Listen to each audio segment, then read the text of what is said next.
औज़ुबिल्लाहिमिनश्शैतानिर्रजीम बिस्मिल्लाहिर्रहमानिर्रहीम। Next topic है plan systematic में। ठीक है, तो आज प्लान सिस्टमेटिक में कल हमने कंसेप्ट ऑफ स्पीशीज़ पढ़े थे। ठीक है, आज जो इसमें कुछ शॉर्ट डिफिनीशंस है अबाउट डिफरेंट इस तरह के कुछ टर्म्स है। इन टर्म्स के बारे में हम पढ़ेंगे, इसमें कोई डिटेल नहीं है लेकिन थोड़ा सा डिफिनीशंस है। नंबर वन तो ये है कि व्हाट इज़ स्पीशीज़, क्या चीज़ होती है। ठीक है, so a group of individual which can interbreed freely and fertile offspring is called a species। ये एक ग्रुप होती है। ठीक है, और ये जब ये ग्रुप इंडिविजुअली इंटरब्रेड्स हो जाती है फ्रीली तो इनसे अपस्प्रिंग बन जाते हैं। इन्हें हम क्या बोलते हैं कि दीज आर द स्पीशीज। अब जो कि ये स्पीशीज है तो इसमें एक अदर टर्म्स यूज होती है, it is the species aggregates. What is species aggregates? Aggregates का यहाँ पर मतलब क्या है?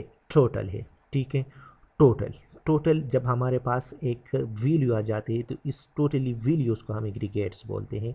अब स्पीशीज़ एग्रीगेट्स का मतलब क्या है? तो इसमें two different types of species involve होती हैं। मींस टू ऑर्गेनिज्म जो है ये एक दूसरे स्पीशीज़ के साथ इंटरब्रेड्स हो जाती हैं।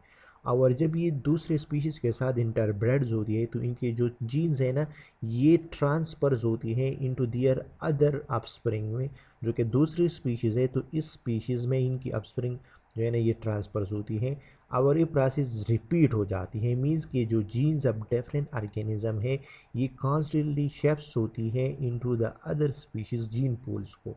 इस जीन्स शेयर जीन पूल्स को हम क्या बोलते हैं कि these are the species aggregates. Means कि ये कंट्रास्ट होती है, जीन जो है ये ट्रांसफ़र हो जाती है अदर स्पीशीज़ को।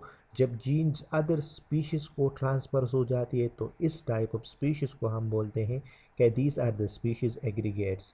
अब जो कि डिफरेंट स्पीशीज़ होती है so take on a different appearance, तो इनके डिफरेंट अपीयरेंस आ जाते हैं। डिफरेंट स्पीशीज़ से इनकी डिफरेंट अपीयरेंस पर डेवलप्स हो जाती हैं, इन्हें हम स्पीशीज़ एग्रीगेट्स बोलते हैं। Third one micro and macro species क्या है? जस्ट लाइक आप माइक्रो एंड मैक्रो को बोलते हैं कि माइक्रो हमारे पास क्या है, एक इसमें एक स्मॉल स्केल यूज़ होती है तो these are the micro. Macro वो है कि जिसमें हमारे पास एक लार्ज स्केल्स यूज़ हो जाए, these are the micro macro होते हैं। सो माइक्रो वो स्पीशीज़ है कि जो कि स्मॉल स्केल में अकर होती है। मींस के एक सिंगल पॉपुलेशंस में अकर होते हैं, सिंगल पॉपुलेशंस में डेवलप होते हैं तो हम इनको माइक्रो स्पीशीज़ बोलते हैं। अब जो कि ये स्पीशीज़ है जब ये एक लार्ज सरफेस लेवल में बन जाते हैं, सिंगल स्पीशीज से डबल स्पीशीज हो जाते हैं, so these are the macro species. Macro जो कि स्पीशीज है तो इनके रिजल्ट में क्या बन जाते हैं? न्यू स्पीशीज जो है ना इनकी फॉर्मेशन होती है। अगर अकॉर्डिंग टू ग्रांट 1981 में उसने ये बात की थी कि जो कि माइक्रो स्पीशीज है, सो दिस माइक्रो स्पीशीज इनकी जो पॉपुलेशन है, population of the micro species, तो these are the micro species की जो पॉपुलेशन है ये predominantly on parental plant groups होती हैं और ये क्या होती हैं? विच फॉर्म अ यूनिफॉर्म और a single uniform structure. Means के according to the grant micro species ये एक population of predominantly on paired plant group which are themselves uniform or slightly uniform and are differentiated morphologically। Means कि इसमें morphologically एक दूसरे से मुख्तलिफ हो जाते हैं, एक दूसरे से डिफरेंस हो जाती हैं और ये स्पीशीज जस्ट रिस्ट्रिक्टेड होती हैं एक जियोग्राफिकल एरिया तक। ठीक है, इस सिर्फ एक इनका अपना एक एरिया होती है और इस मखसूस एरिया में ये रिस्ट्रिक्टेड होती है। ठीक है, तो इनको हम क्या बोलते हैं कि these are the micro species. The term जो कि माइक्रो स्पीशीज़ है ये फर्स्टली इंट्रोड्यूस किया था जॉर्ड ने 1871 में and after known is Jordanons in comparison to Linnaeus which are the normal species are suggested by Linnaeus. Linnaeus ने ये बात कही थी कि ये हमारे पास एक नॉर्मल स्पीशीज़ होती है। ठीक है, तो ये अकॉर्डिंग टू दिस उसने डिफिनीशंस कर लिया कि micro species refer to the alternation of a genes pool, तो ये इसका जीन पोल है of the population over time resulting in a small change of organism in the same species. एक species होती है और जब ये जीन पूल की अल्टरनेशन हो जाती है तो इस स्पीशीज में क्या आते हैं? सेम स्पीशीज में कुछ चेंजेस आ जाते हैं, तो these are the micro species. दूसरे साइड पे हमारे पास मैक्रो स्पीशीज है। This macro species is the alternation of the alternation refer to the alternation in general organism and this changes gradually gives rise to completely new species, और ये completely एक new species develop, जब इसमें changes अगर होते हैं तो that forms a new species. Micro species में तो चेंजेस जैसा आ जाते हैं, न्यू स्पीशीज वहाँ पर बन नहीं सकते, लेकिन यहाँ पर जो चेंजेस आकर होते हैं तो it's completely develop into a new species and which is difficult from the ancestor. ठीक है भाई, इंसेक्टर से ये मुश्किल होते हैं। बायोलॉजिकल स्पीशीज आते हैं, आप लोगों ने बायोलॉजिकल कंसेप्ट्स पढ़ा था। So it was represented by Dobzhansky in 1937. He suggested that a species is a group of interbreeding natural populations that are reproductively isolated from such other group, कि ये हमारे पास एक नेचुरल पॉपुलेशन है और इस natural population से ये isolates हो जाते हैं from other groups of form की। बायोलॉजिकल स्पीशीज़ कंसेप्ट ने मोस्टली ये एक्सेप्टेड हुआ था स्पीशीज़ में कि it define species in the term is interbreeding, कि इसमें इंटरब्रीडिंग आता है, लेकिन कुछ इंसेक्ट्स के लिए Ernst Mayr define species is a follow. Species are a group of interbreedings natural population that are reproductively isolated from other such group.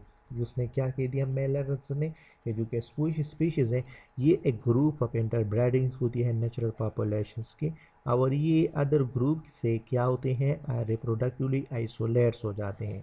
So the biological species concept explain why the members of a species resemble one another, ये एक दूसरे के साथ resemblance cues होते हैं। For example form of phenotypic structure and different from other species. Biological species concept में explain किया था कि जो कि मेंबर्स ऑफ स्पीशीज है ये एक दूसरे से रिजेंबलेंस क्यों है।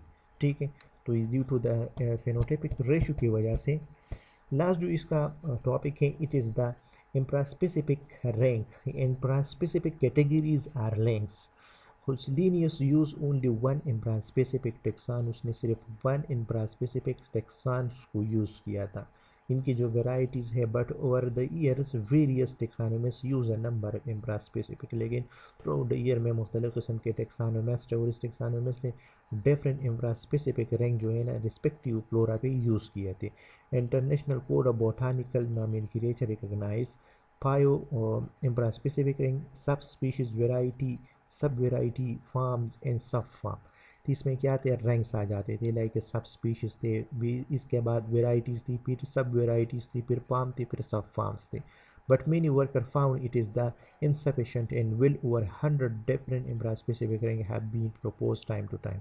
लेकिन इसने ये जस्ट महदूद कर दिया, कुछ वर्कर्स आ गए, रिसर्चर आ गई और उसने ये कही थी कि ये इनसफिशेंट है। ठीक है, 100 डिफरेंट इंट्रास्पेसिफिक रैंक को उसने प्रपोज कर दिया टाइम टू टाइम में। Now days 3 of the 5 suggested by ICBN are uses। सब वेराइटीज़ है, सब फार्म से largely abundant जिसमें होती है। The definition of the 3 infraspecific rank are given below by do Reset R। Subspecies क्या है? A population of several biotypes forming a more or less distant region faces from of a species. It is thus a geographical arrays ectotype, टोनोडर्म्स और जीनोपोटोडियम्स। ये जो population है सब species के, जो इसमें बायोटाइप सब पॉपुलेशन आ जाते हैं, और ये जो बायोटाइप पॉपुलेशन है तो ये सब स्पीशीज़ है।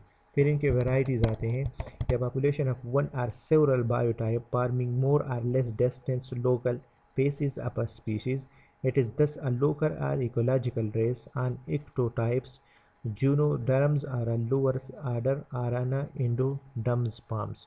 मीन्स इनकी जो वेराइटीज़ है तो ये सेवरल बायोटाइप्स से बन जाते हैं। इसमें इकोलॉजिकल्स वीलियो मीन्स इकोलॉजिकल रेस बन जाते हैं। फिर इनसे क्या बनते हैं फ्राम वेराइटी से आ पॉपुलेशन अब जब एक या दूसरे सेवरल बायोटाइप्स अक्रेंस होती है पर्टिकुलरली, तो इसमें जो कि स्पीशीज़ ऑफ पॉपुलेशन है सेवरल डिस्टेंस करेक्टर्स हो जाते हैं, तो ये करेक्टर और रिलेटिव्स बन जाते हैं। ठीक है, जेनेटिकली वेराइटीज़ में बनते हैं and such a distance variants. फिर इसमें जो कि family and higher categories of species concept आते हैं। इस क्लासिफिकेशन में जो कि कैटेगरीज कंसिडर हम कर लेते हैं कि हायर लेवल ऑफ फैमिलीज़ है, फिर ऑर्डर है, फिर क्लास है, फिर डिवीजन्स है, फिर कैंडम है।